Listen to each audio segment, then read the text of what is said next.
Bonjour à tous. Alors aujourd'hui, nous allons voir comment se libérer du regard des autres. En effet, je fais régulièrement des ateliers par rapport à cela et donc j'entends bien les difficultés que les personnes ont de pouvoir passer au-delà du regard des autres.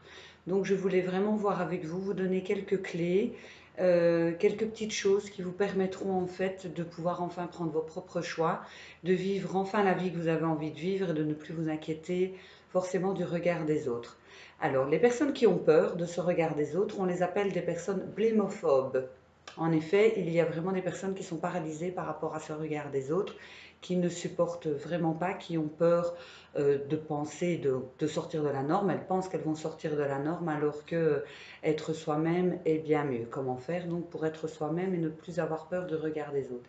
Si vous aussi, vous avez peur quand vous arrivez quelque part où vous ne connaissez pas les personnes, que vous avez l'impression que tout le monde parle sur votre dos, que vous avez aussi cette impression qu'automatiquement on ne va pas vous aimer, que vous n'osez pas porter les vêtements que vous voulez porter, que vous n'osez pas choisir la vie que vous avez envie de vivre, le métier, le conjoint, vos amis également, les endroits où vous allez, vos lectures, votre programme télé, ça peut aller même jusque-là.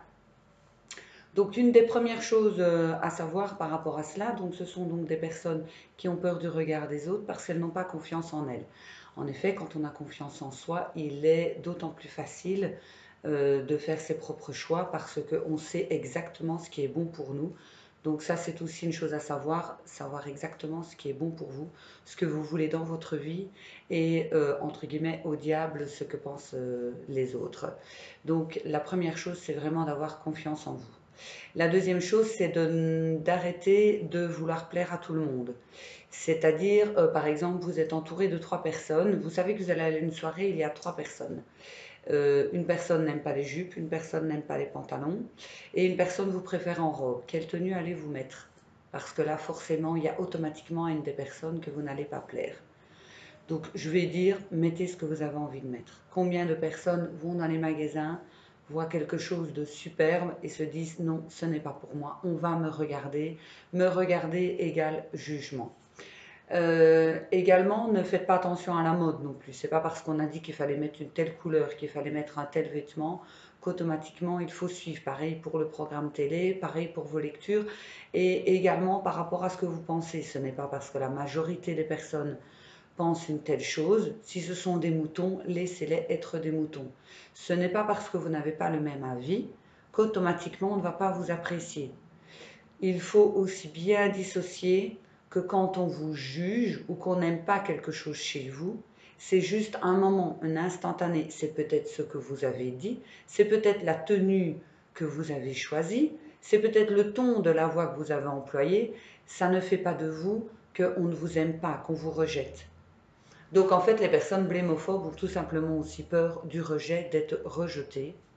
Et donc cela, vous devez vraiment vous mettre en tête. Ce n'est pas parce qu'on ne va pas apprécier votre blouse, votre vidéo, le métier que vous avez choisi, qu'on ne vous aime pas vous. Pensez à vos enfants, pensez aux personnes que vous aimez. Ils peuvent faire parfois un choix que vous n'appréciez pas, qui n'est peut-être pas un mauvais choix, ou qui s'avérera peut-être être un mauvais choix, mais chacun fait l'école de sa vie. Donc, mais ce n'est pas pour ça que vous n'aimez plus la personne. Est-ce que parce que la personne a choisi une tenue vestimentaire que vous n'appréciez pas, que vous n'aimez pas cette personne, c'est exactement la même chose. Un autre point ici que je voulais aborder avec vous, c'est le fait de l'égocentrisme. Donc, il y a beaucoup de personnes, quand elles arrivent donc dans une soirée ou qu'elles arrivent quelque part, elles ont déjà l'impression que tout le monde parle sur leur dos. Ou que quand elles vont quitter la pièce, tout le monde va parler sur leur dos. C'est un petit peu bizarre entre la confiance en soi et l'égocentrisme, mais ce sont des personnes qui pensent que le monde tourne autour d'elles. Cessez de penser qu'automatiquement, quand vous allez quitter la pièce, ou que quand vous arrivez dans une pièce, on va forcément parler sur vous. Je suis désolée, mais il y a certainement d'autres sujets de conversation beaucoup plus intéressants que votre propre petite personne. Donc cessez absolument de penser qu'on parle de vous tout le temps. Voilà. Donc même si vous étiez une star, ça arrive de parler de quelqu'un d'autre également. Les personnes donc qui sont blémophobes, peur du regard des autres, ce sont en règle générale des personnes qui critiquent beaucoup. Vu qu'elles le font, elles critiquent automatiquement, elles ont un point de vue surtout qui est en règle générale négatif, eh bien elles imaginent que tout le monde fait la même chose. Donc faites juste attention. Essayez de ne pas avoir ce regard négatif envers les autres personnes. Essayez de ne pas juger, mais d'accepter la différence. Ok, je ne suis pas d'accord avec toi, mon point de vue est complètement différent, mais je respecte ton point de vue. Je n'essaye pas de t'imposer forcément le mien. Ok, cette personne, je la trouve super sympathique, mais je ne saurais pas vivre comme elle. Son mode de vie, c'est complètement incompatible avec moi. Ok, je respecte. En voyant les choses différemment comme cela, vous apprendrez aussi à être plus tolérant et donc automatiquement vous verrez les choses différemment. Vous ne penserez plus que les gens vont vous critiquer, mais vous penserez aussi qu'envers vous, ils seront beaucoup plus tolérants. Donc ça, c'est encore une des solutions que vous pouvez prendre et adapter directement si vous avez peur du regard des autres. Un autre point, j'ai envie de vous dire, soyez vous-même, les autres sont déjà pris. Ça, évidemment, on l'a déjà entendu plusieurs fois, mais c'est totalement vrai. Il y a des personnes, elles ont ce grain de folie, elles ont ce style vestimentaire, elles ont des idées complètement différentes, elles y vont, elles sont dynamiques. Et puis elles se mettent avec quelqu'un, et pour plaire à cette personne ou plaire à ce groupe, pas spécialement un conjoint, elles vont se plier à ce que cette personne aime. Mais je voudrais vous rappeler que si la personne est soit tombée amoureuse de vous, ou si le groupe d'amis est avec vous, c'est justement parce que vous aviez ce grain de folie, parce que vous aviez cette chose en plus, parce que vous étiez intéressante, vous étiez différente.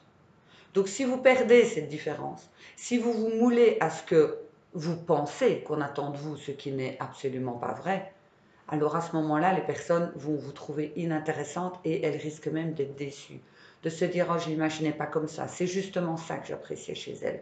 C'est ce grain de folie, ce dynamisme, ce langage un petit peu parfois qui n'est pas toujours, je vais dire, sociable.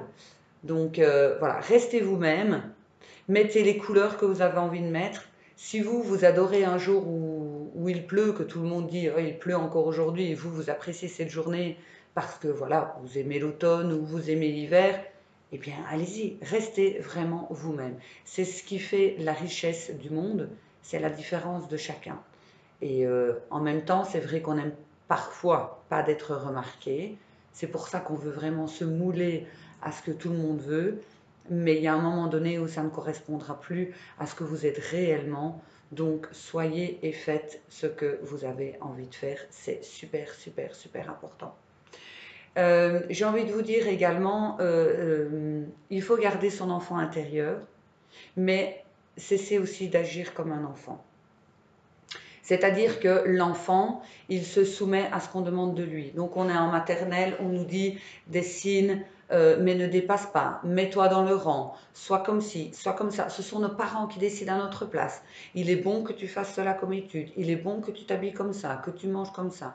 Donc gardez votre enfant intérieur pour tout ce qui est rêver, donc même encore jouer, pourquoi pas, mais par contre devenez un adulte libre. C'est-à-dire que libérez-vous des choses qui ne vous servent pas. Devenir un adulte libre, il n'y a pas d'âge, on ne dit pas que c'est spécialement à 18 ans, à 20 ans, ça peut être à 35, 40, 50, même encore 60 pour certaines personnes, et même au-delà. C'est vraiment de prendre ses propres décisions, de n'avoir pas peur de déplaire à ses parents, parce que, ok, ils nous ont apporté beaucoup de choses, certaines sont bonnes, d'autres ne vous conviennent pas, c'est pas qu'elles sont mauvaises, mais ne vous conviennent pas. Et là, on en revient encore à nos croyances que l'on porte encore sur le dos, des croyances qui peuvent venir des parents, des croyances qui peuvent venir de nos professeurs, de notre entourage. Donc voilà, juste pour vous dire, devenez également un adulte libre. Vous pensez par vous-même, vous êtes une personne à part entière, vous n'avez pas de compte à rendre, si ce n'est que à vous, vous-même, c'est vous seul qui êtes devant votre miroir, c'est vous seul qui avez le droit d'être votre seul juge. Faites-vous plaisir également. Donc, régulièrement, quand j'ai des personnes en coaching, donc dernièrement, j'ai eu une personne qui a fortement hésité pour acheter une telle tenue, ce qui peut paraître bête pour certaines personnes, mais pour elle, c'était important. Donc, malgré que tout le monde lui disait qu'elle était superbe, et quand elle est arrivée à une soirée, effectivement, tout le monde lui a dit qu'elle était vraiment rayonnante.